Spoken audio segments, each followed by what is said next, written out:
1979ರಲ್ಲಿ ಮಾಜಿ ಪ್ರಧಾನಿ ಮೊರಾರ್ಜಿ ದೇಸಾಯಿ ಅವರು ಕರ್ನಾಟಕದ ಸಿದ್ದಗಂಗಾ ಮಠಕ್ಕೆ ಭೇಟಿ ನೀಡಿದ್ರು. ಸಂಜೆ ಪ್ರಾರ್ಥನೆ ಸಮಯ. ಅಲ್ಲಿದ್ದ ಮಕ್ಕಳ ಸಂಖ್ಯೆ ಬರೋಬ್ಬರಿ 3800ಕ್ಕೂ ಹೆಚ್ಚು. ಪ್ರತಿನಿತ್ಯ ಇಷ್ಟು ಮಕ್ಕಳ ಜೊತೆ ಪ್ರಾರ್ಥನೆ ಹಾಗೂ ಊಟ ವಸತಿ ವಿದ್ಯೆಯನ್ನ ನೋಡಿ ಪ್ರಧಾನಿ ಮೊರಾರ್ಜಿ ದೇಸಾಯಿ ನಿಬ್ಬೆರಗಾಗಿದ್ರು.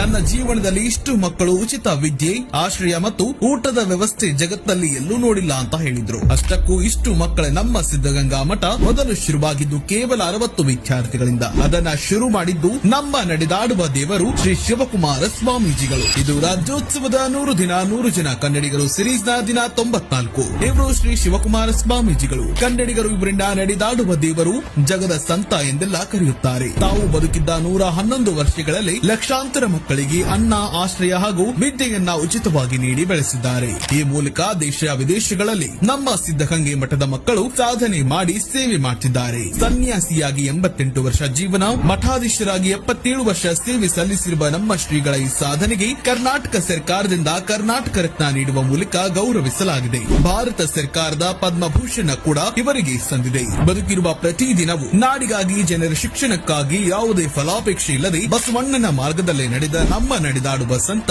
ನಮ್ಮ ನಾಡಲ್ಲಿ ಹುಟ್ಟಿದ್ದು ನಮ್ಮ ಹೆಮ್ಮೆ.